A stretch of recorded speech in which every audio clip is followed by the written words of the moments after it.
Hi friends, இன்றைக்கி mutton gravy செய்ய போகிறோம். எப்படி செய்யலான்னு பார்க்கலாம் வாங்க. இஞ்சி பூண்டு பேஸ்ட்டு சேர்த்துக்கலாம். இது வந்து நான் வீட்டில் அரைச்ச குழம்பு மிளகாத்தூள். கூடவே மஞ்சள் சேர்த்துக்கலாம். தேவையான அளவு உப்பு எடுத்துக்கலாம்.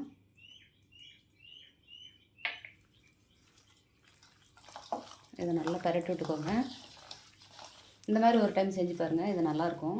ஃப்ளேவர் வந்து மனம் டேஸ்ட் எல்லாம் செம்மையாக இருக்கும். அப்படி ஒரு முறை செஞ்சு பாருங்கள்.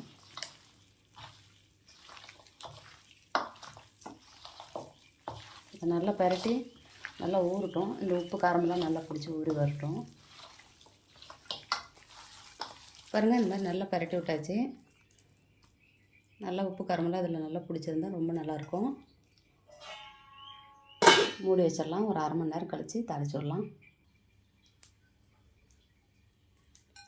கூடவே அரிசி ஒரே ஒரு ஸ்பூன் தான் இந்த அரிசி.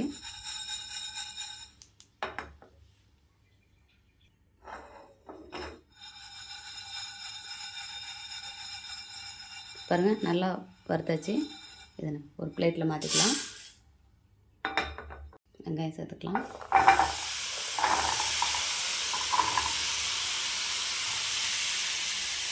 இந்த வெங்காயம் வந்து நான் 2 குழம்புக்கு வச்சுக்கிறேன். 1 கிலோ கறிக்கு நீங்கள் இதில் பாதி போட்டால் சரி. இது வந்து நான் 2 குழம்புக்கு வச்சுக்கிறதுனால நான் வெங்காயம் சேர்த்து போட்டிருக்கேன்.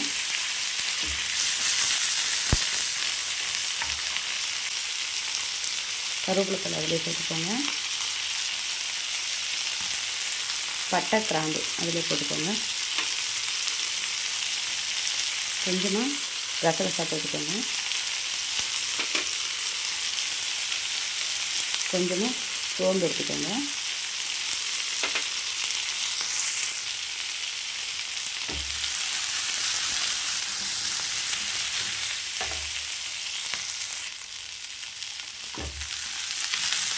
நல்லா வதங்கிடுச்சு. இதை நம்ம ஒரு பிளேட்டில் கொட்டி ஆற வச்சு அரைச்சிட்டு வந்துடலாம். வானல் வச்சுட்டேன். எண்ணெய் சேர்த்துக்கலாம்.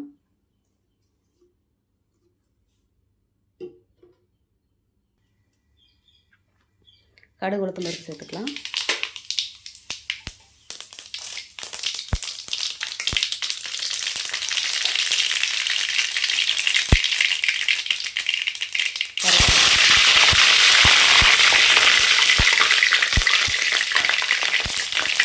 அடுப்பு கம்மி வச்சுக்கோங்க.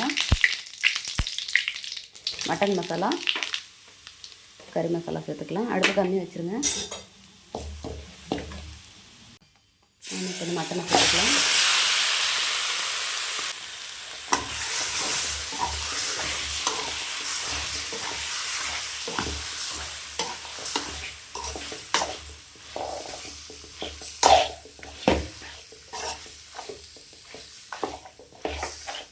தண்ணியில் சேர்க்க வேண்டாம். இதுலேயே தண்ணி நல்லா கொஞ்சம் ஊறி வரும்.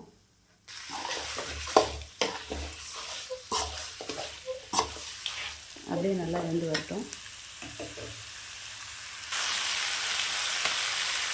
பாருங்க, இந்த மாதிரி வந்துருக்கு. கொஞ்சம் தண்ணி சேர்த்துக்கலாம். போதும், இந்த அளவுக்கு சேர்த்துக்கிட்டேன்.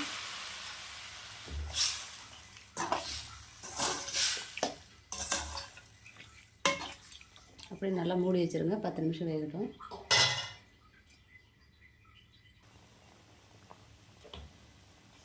பாருங்கள், கறி பாதி வந்துடுச்சு. இப்போ நம்ம அரைச்சி வச்ச வெங்காயத்தை சேர்த்துக்கலாம்.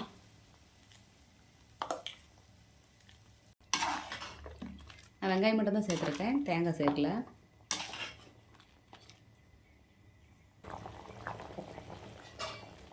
மட்டன் வெந்துருச்சு. இப்போ நம்ம இதை எடுத்துக்கலாம்.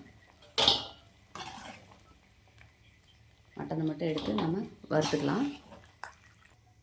குக்கர் வச்சாச்சு. எண்ணெய் சேர்த்துக்கலாம். கடுகு உளுத்தம் பருப்பு சேர்த்துக்கலாம்.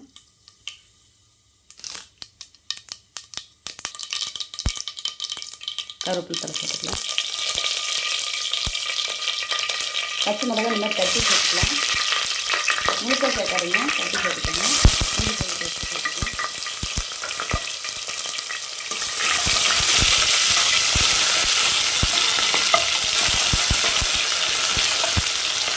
இதில் கொஞ்சம் மட்டன் மசாலா, கொஞ்சம் கறி மசாலா சேர்த்துருக்கேன்.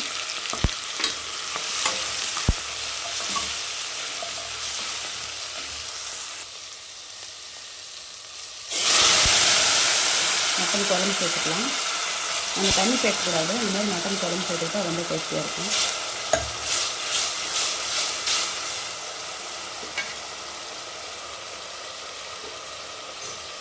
நம்ம எடுத்து வச்சுருக்கிற மட்டனை சேர்த்துக்கலாம்.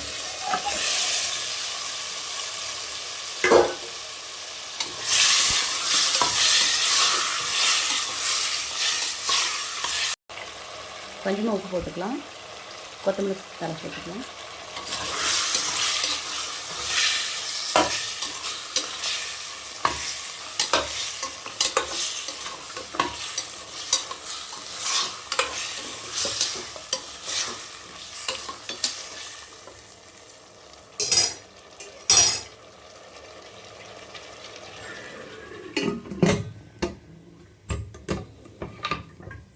மூணு விசில் விட்டால் போதும்.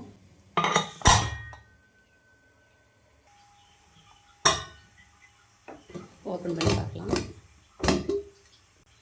பாருங்கள், மட்டன் வறுவல் ரெடி ஆயிடுச்சு. எண்ணெய் பிரிஞ்சு தனியாக வரணும், அப்போ தான் குழம்பு டேஸ்டியாக இருக்கும். பாருங்கள் எப்படி இருக்குன்னு.